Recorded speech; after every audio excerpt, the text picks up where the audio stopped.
Dober dan vsem skupaj, hvala lepa za udeležbo. Po dolgih letih, številnih dragih študijah, desetinah verzij zakona, preko 100 jih je bilo v 20-letnem obdobju, je bil lani 9. decembra končno sprejet zakon o dolgotrajni oskrbi. Zakon prinaša celovito ureditev skrbi za starejše in tiste, ki potrebujejo pomoč drugih, in sicer tako v oblikah institucionalnega varstva kot na domu. Zakon zagotavlja enakopraven pristop vsem pri zagotavljanju storitev oskrbe in omogoča varno starost. Slovenija je bila ena od držav, za katere so evropske institucije vrsto let ugotavljale, da tega področja nima primerno urejenega.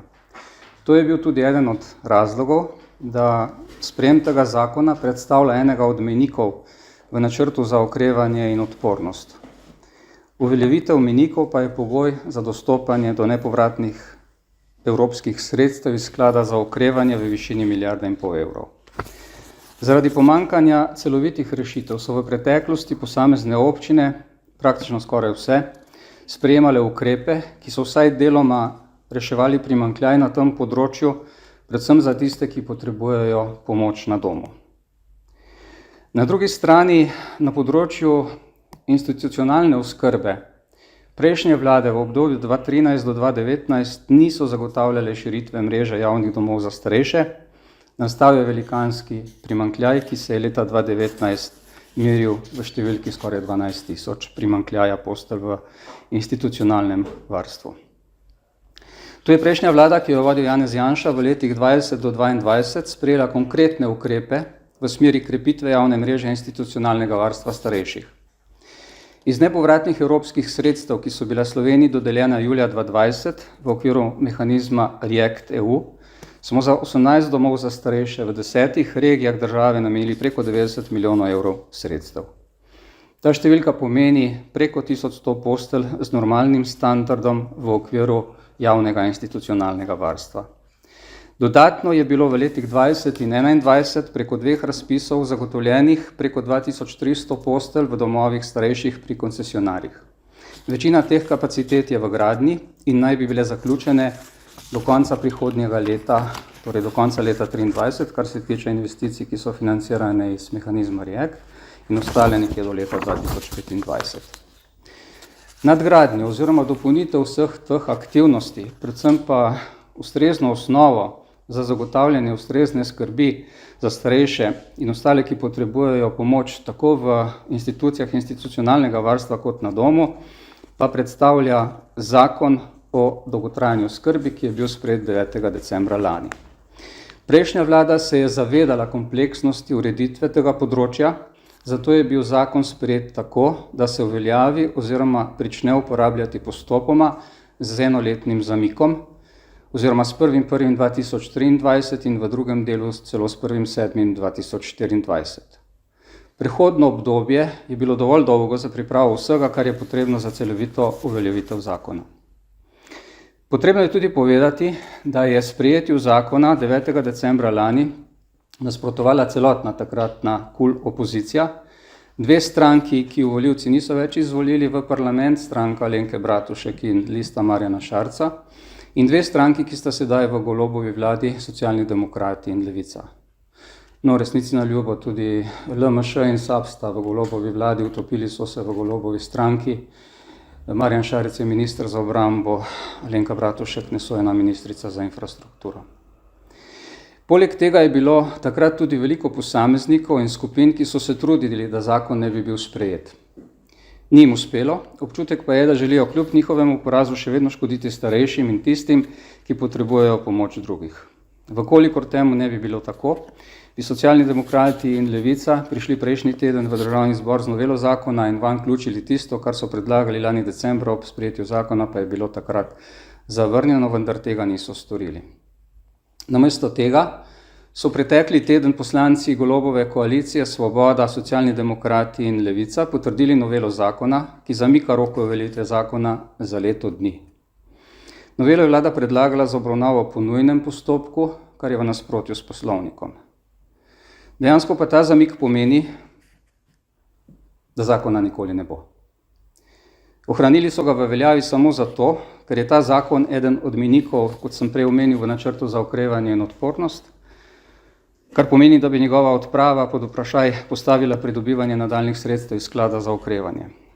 Tudi sicer predstavlja zamik uveljavitve zakona, dodatno pa še razprave nekaterih vladnih poslancev v sprejemanju zakona, na primer Miha Kordiša, ki je izjavil, da zakon potrebno vreči v peč, nepotrebno tveganje za izgubo nepovratnih sredstev iz sklada za okrevanje, ker vse te izjave kažejo na to, da vlada nima resnega namena z uveljavitvijo zakona in bo čez leto dni ponovno ali prej prišla s predlogom za podaljšanje njegove uveljavitve. V poslanski skupini Slovenske demokratske stranke smo v parlamentarni proceduri storili vse, da bi preprečili škodljive posledice te odločitve. Tako na odboru kot v parlamentarni razpravi smo predstavili konkretne argumente, ki so govorili v prid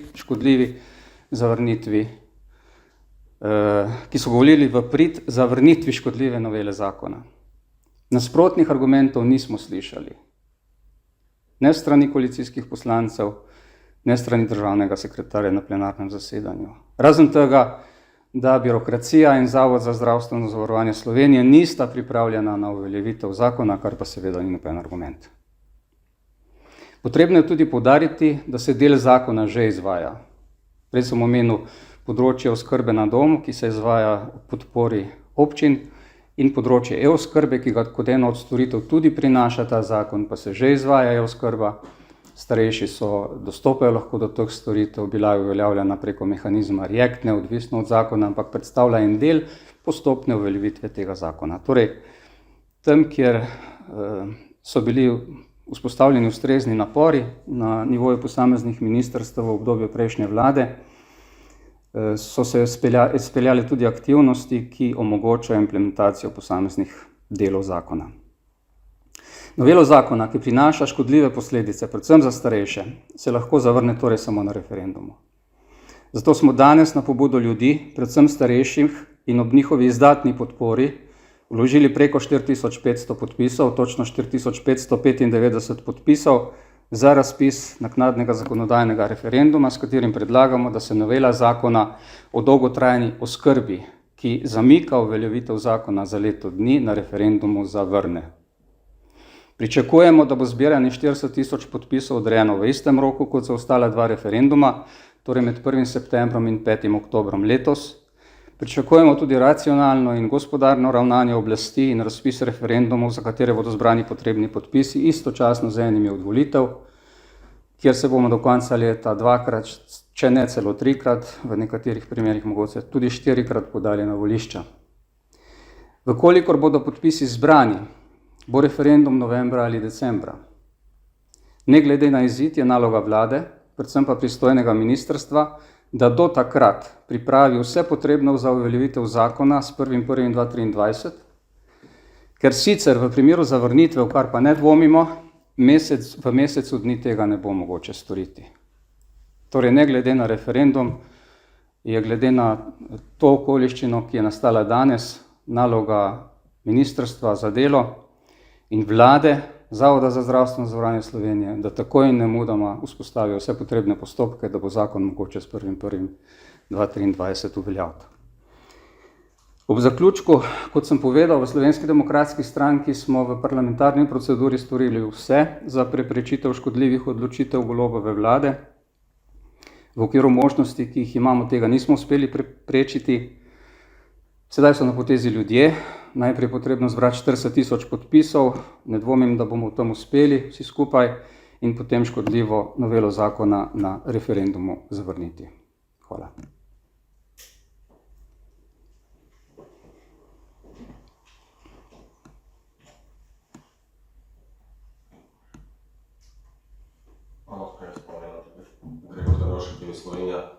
Kaj konkretno, nekaj ste sicer že omenili, ampak lahko v 3-4 ali ne, kaj konkretno vas najbolj moti pri noveli zakona, ki je bila sprejeta prejšnji teden, konkretno zelo decidirano?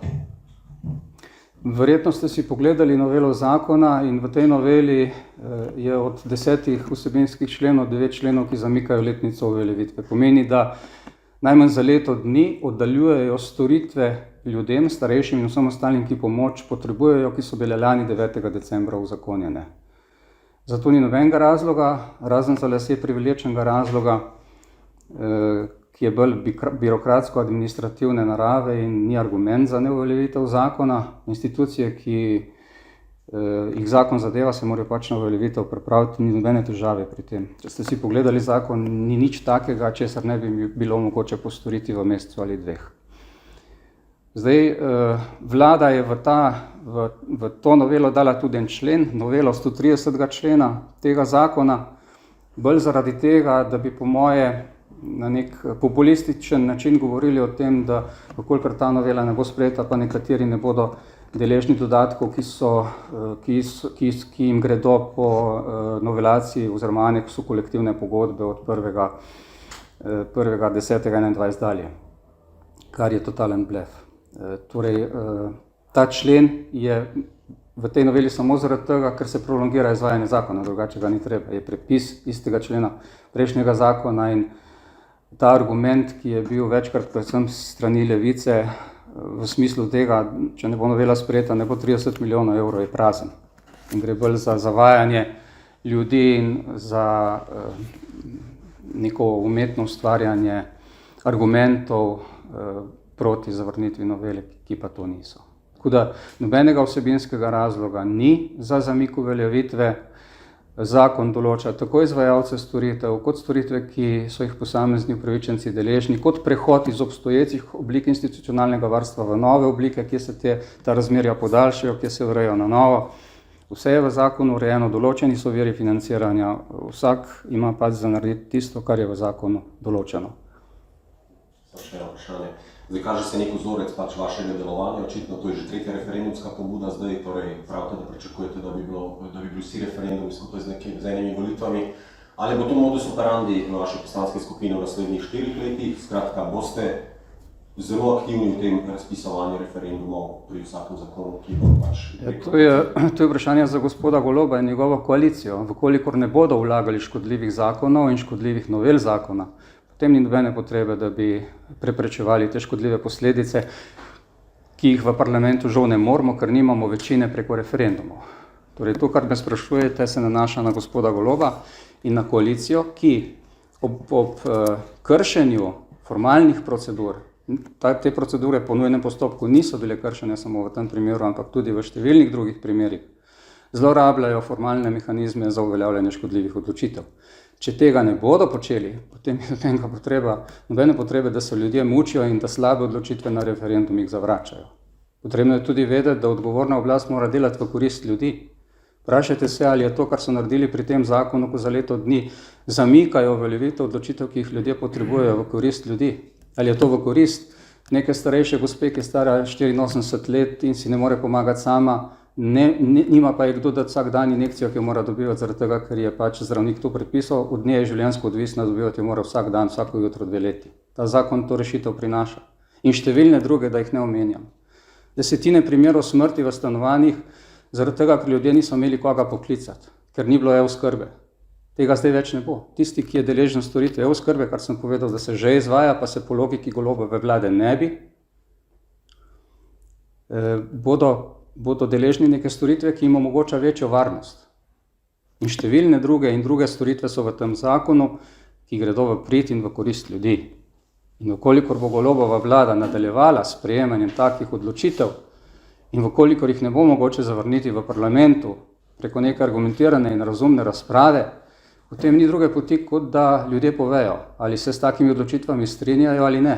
Ni pa to odvisno od Slovenske demokratske stranke, oprostite, odvisno od vladajočih.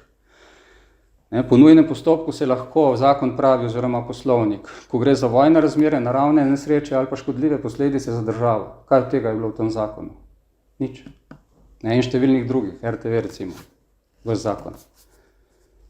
Tako da ni to vprašanje za Slovensko demokratsko stranko, oprostite. Slovenska demokratska stranka je pa zavezana ljudem, ki so nam izrazili podporo na volitvah in v vseh primerih, kjer bodo odločitve vlade, ki jo vodi gospod Golob, bomo tudi v prihodnje storili vse, da se te slabe odločitve popravijo. In skrajni čas bi bil, da se s tem vlaganjem škodljivih zakonov preneha. in da se začne vlada posvečati tistemu, kar je dejansko izziv v jesenskih mesecih, ko se bodo številne položnice podvojile.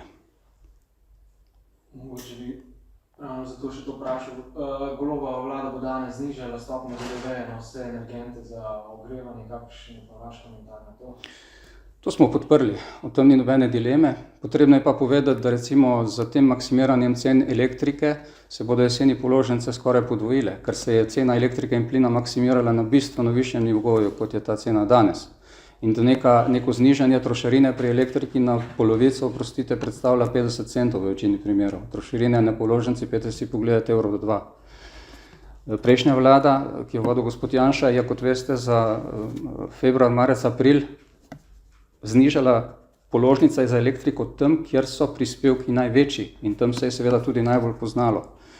Torej, pod črto podpiramo znižanje vseh obremenitev, ki omogočajo nižje cene storitev, ki so se v zadnjem obdobju bistveno povečale. Potrebno pa bo narediti verjetno še kakšen korak več, ker to, kar vi pravite, ne bo bistveno razbremenilo končnih potrošnikov, ampak bodo zaradi tega mogoče za nekaj evrov položnice nižje.